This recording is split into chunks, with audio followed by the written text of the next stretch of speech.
Assalamualaikum student. I am Sir Sarang. Today we have a topic. It is very interesting. The inheritors. The inheritor word. It means when a person receives something, any property from their parents, from their ancestors.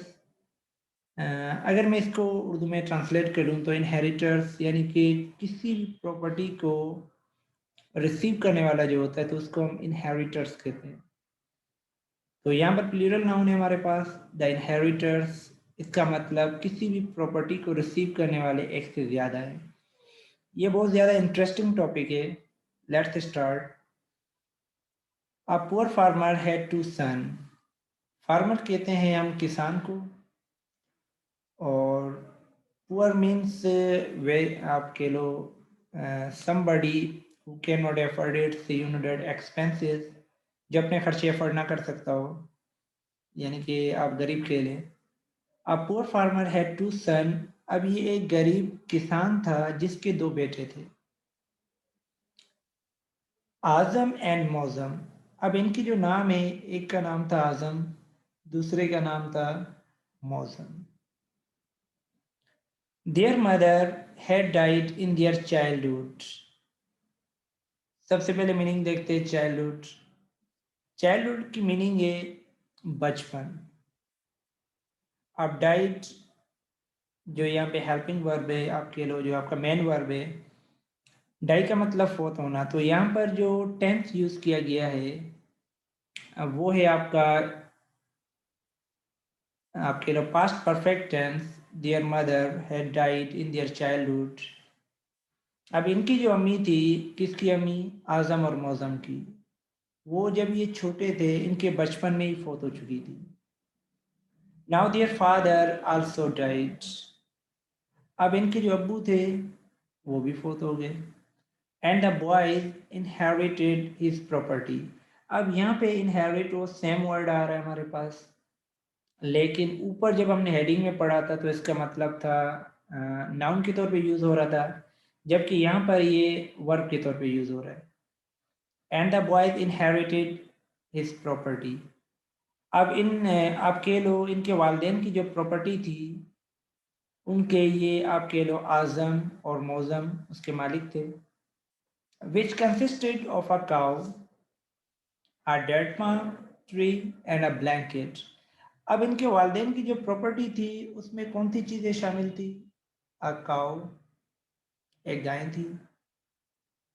A dead palm tree, एक खजूर का दरख्त था।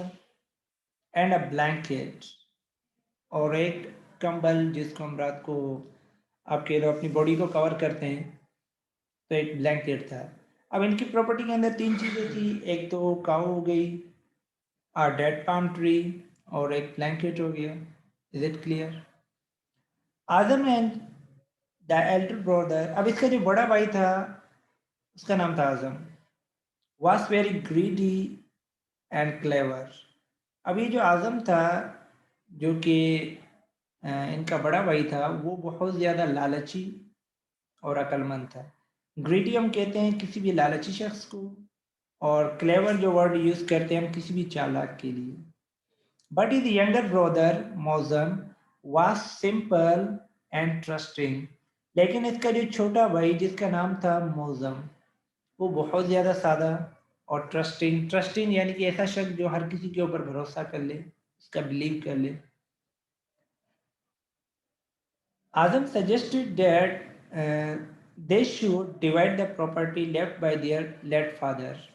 अब इसका जो बड़ा भाई था आजम, उसने सजेस्टेड किया, उसने मशवरा दिया कि इनकी जो प्रॉपर्टी है जो इनके वालिदैन ने इनको दी हुई है, इसको डिवाइड करना चाहिए, इसको तकसीम करना चाहिए। How shall we divide the cow for instance asked Mauzam. अब इसका जो छोटा भाई जिसका नाम मौजिम था, उसने पूछा कि हमारे पास हमारी प्रॉपर्टी के अंदर एक गाय भी है, अगर उसको शेयर करना है, उसको डिवाइड करना है, तो किस तरीके से करेंगे? Cut it into two. क्या हम इसको दो हिस्सों में काट देंगे, तकसीम कर देंगे? नो स्टूपिड, आंसर्ड आजम। अब इसके जो बड़े भाई थे जिसका नाम आजम था, उसने कहा नहीं बेवकूफ, ऐसे नहीं। उसने जवाब दिया, we shall just divide it verbally. और वर्बली जो वर्ड है इसका मतलब क्या है, यानी कि ज़बानी तौर पर किसी भी कोई फैसला करना, कोई सजेशन आप कोई कह लो, कुछ भी कह लो, तो हम इसको काट तो नहीं सकते, लेकिन हम इसको डिवाइड करेंगे। ज़बानी तौर पर हम ये फैसला करेंगे कि इसके बारे में हमें क्या करना चाहिए। फॉर इंस्टेंट, मिसाल के तौर पर, the front part of the cow, गाय का जो फ्रंट पार्ट है, आगे वाला हिस्सा, which is the better part, जो सबसे बेहतर पार्ट है, shall be yours, while the rear part shall be mine। अब इसने कहा कि ये जो गाय है, इसका जो आगे वाला हिस्सा है, जो सबसे बेहतर है, वो तुम्हारा है, जबकि रियर पार्ट, जो कि इसके पीछे वाला हिस्सा है, वो मेरा है। एग्रीड। दोनों इस बात पर मुत्तफिक हो गए। Oh yes, thank you very much, आपका बहुत ज़्यादा शुक्रिया। Mauzam was delighted with the generosity of his elder brother. Delighted, खुश होना, जेनरसिटी सखावत को कहते हैं। अब जो मौजम था वो अपने भाई की जो जेनरसिटी थी, उसकी जो सखावत थी, उसको देखकर बहुत ज़्यादा खुश हो गया। सिमिलरली, इसी तरीके से, the top of the dead palm which you can not climb shell be mine, while the lower part, that is the trunk, shall be yours। agreed। इसी तरीके से उन्होंने कहा जो द डेड पाम, जो खजूर का दरख्त है, which you can not climb, जिसके ऊपर तुम नहीं चढ़ सकते, शैल बी माइन, वो ऊपर वाला जो हिस्सा है वो मेरा है। while the lower part, that is the trunk, shall be yours। agreed। और जो नीचे वाला हिस्सा है, जो ट्रंक है, जहाँ पे ब्रांच होती है, आपके लो जिसकी रूट होती है, वो वाला जो हिस्सा है वो मौजम तुम्हारा है। एग्रीड। दोनों इस बात पर मुत्तफिक हो गए। Yes agreed, answered Mauzam cheerfully. Cheerfully का मतलब खुशी के साथ। अब इसके जो छोटे भाई थे, उन्होंने कहा, उन्होंने जो जवाब दिया बड़ी खुशी के साथ, वो बहुत ज़्यादा इंस्पायर्ड हो गए। And what about the blanket, अब ब्लैंकेट का क्या करना है हमने। It shall be mine only from sunset to sunrise. Sunset हम शाम को कहते हैं, रात को कह लो, और सनराइज सुबह, यानी कि सूरज का निकलना। It shall be mine only from sunset to sunrise.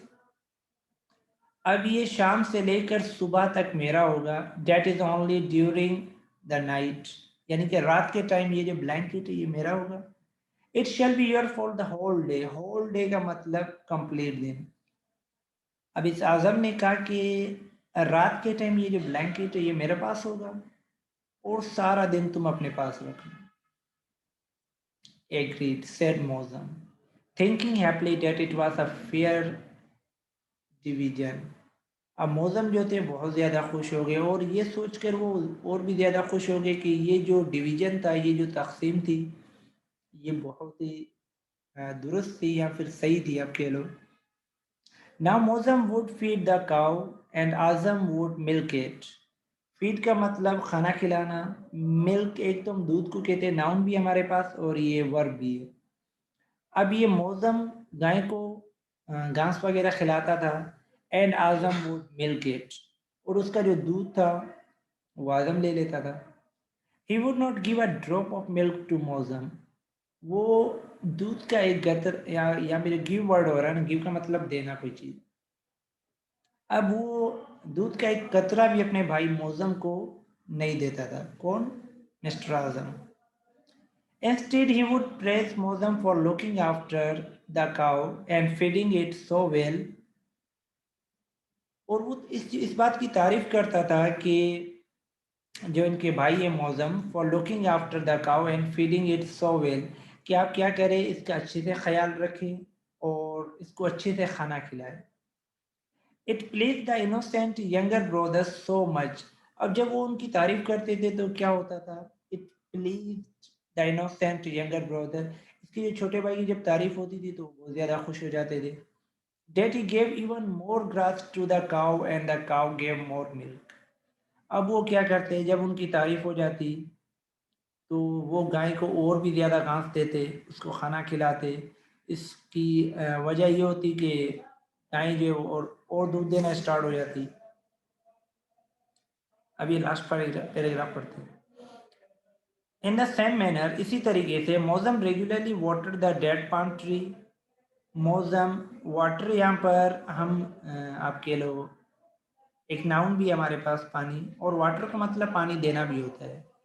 मौसम regularly the dead palm tree, अब ये रोज़ाना जो खजूर का दरख्त था उसको पानी देता था।